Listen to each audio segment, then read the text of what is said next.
In a world full of people, how come you're the only one without a companion?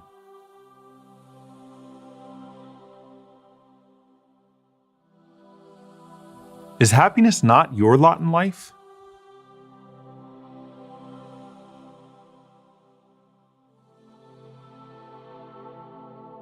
You've been created to want a companion, a family, a community, and the absence of them leads to a deep dissatisfaction with life.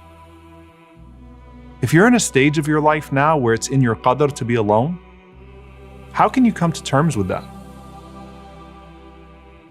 How do you deal with loneliness and the fears that come with it?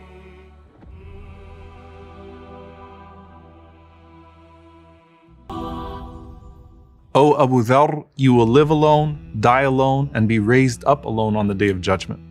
Some people were not meant to be surrounded by others, but most of us were. In fact, one of the roots of the word insan in Arabic is uns, which is a word used to describe the comfort that comes with special human connection. So human beings seek comfort through connecting with others, and Allah created us to be within families, extended families, neighborhoods, and communities. That's why the Sunnah has created all types of spaces of community and belonging. The 5 daily prayers at the masjid, the Taraweeh prayers at night in Ramadan, sharing meals and feeding people together. And even when traveling, the Prophet ﷺ advised to always have a companion. In some narrations, he even forbids spending the night alone or traveling by yourself if you have the choice not to. أن يبيت الرجل وحده أو يسافر وحده. Why? The Prophet ﷺ said that shaitan is like a wolf that always attacks the lone sheep. فَعَلَيْكُمْ بِالْجَمَاعَةِ وَالْعَامَّةِ. So stay close to the community and do not isolate yourself. That's actually partly why it's an act of worship to have a walima after a wedding and a aqiqah after a newborn. The Prophet ﷺ praised circles of knowledge and remembrance as gardens of paradise that the angels roam around the streets every night looking for.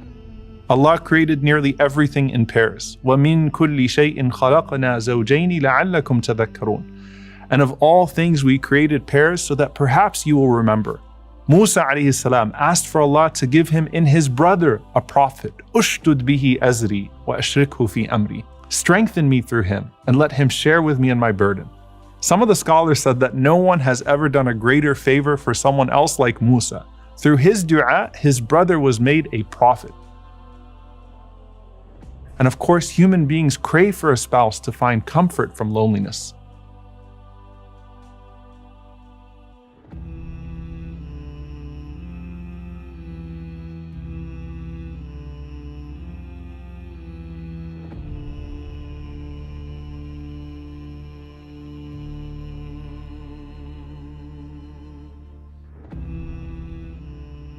وَمِنْ آيَاتِهِ أَنْ خَلَقَ لَكُم مِّنْ أَنفُسِكُمْ أَزْوَاجًا لِتَسْكُنُوا إِلَيْهَا. From his signs is that he created for you spouses from yourselves so that you can dwell with them in tranquility.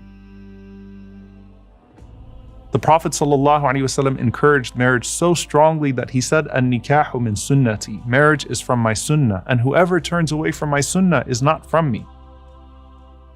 And it's a bond that fosters love and mercy. وَجَعَلَ بَيْنَكُمْ مَوَدَّةً وَرَحْمَةً. Imam al-Razi rahimahullah comments on this by saying that one of the signs of Allah in marriage is that a person can have even more love for a person that they just met a few months ago than the family they've known their entire lives.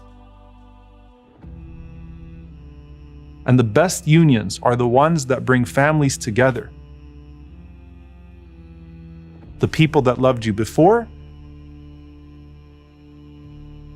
and the people that you are to love now, whereby you give everyone their right and grow the circle of mercy and tranquility. And before you know it, you may have a new life ahead of you and a partner to share it with you. Your destinies are now forever tied with each other.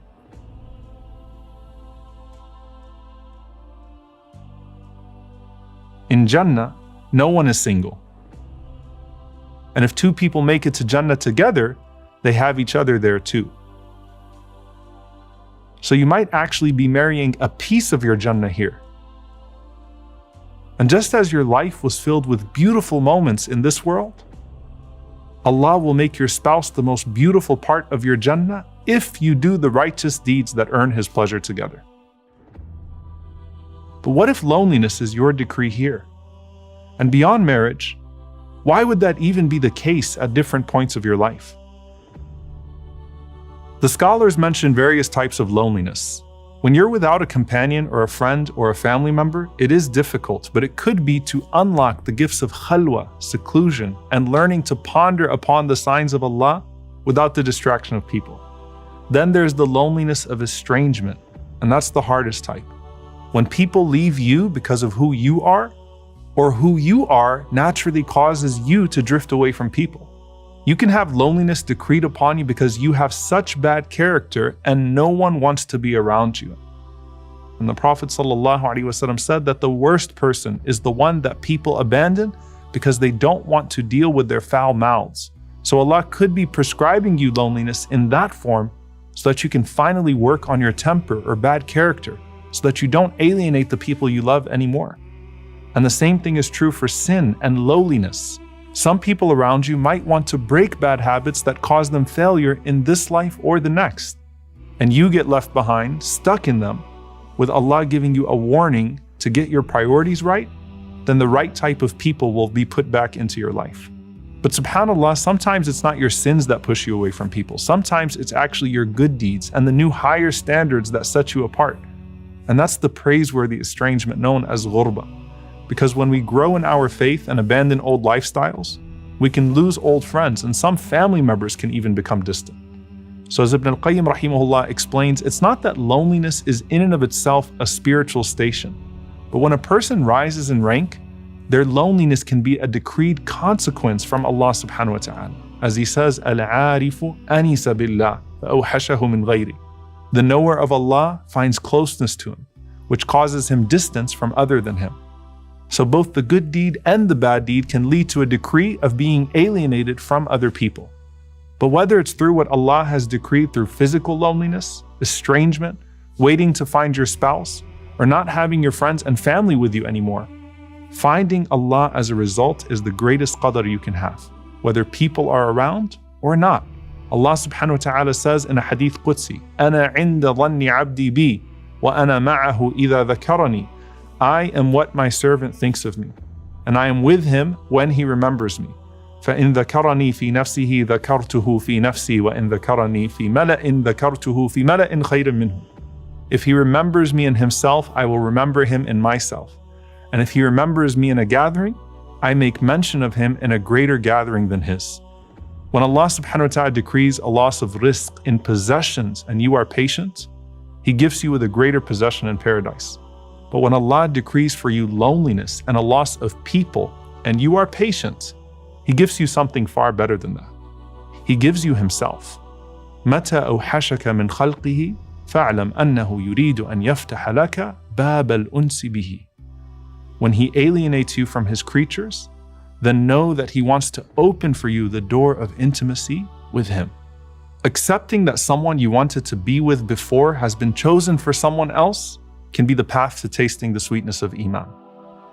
Regret over something bad you did to someone else could be the key to treating everyone else Allah puts in your path with ihsan. But we sometimes neglect the people that have always been there for us in our lives while seeking new people. Contentment is to look at your current sustenance as a lot while not despairing over what you don't have. When it comes to relationships, it's also to look at who you currently have, but might not have been paying attention to, all while enjoying the new companions Allah may have gifted you with. But in that excitement of finding someone else, you may end up having to say goodbye to those who never forgot you and who eagerly used to wait for you to remember them, even with a simple call. قل لن يصيبنا إلا ما كتب الله لنا هو مولانا وعلى الله فليتوكل المؤمنون.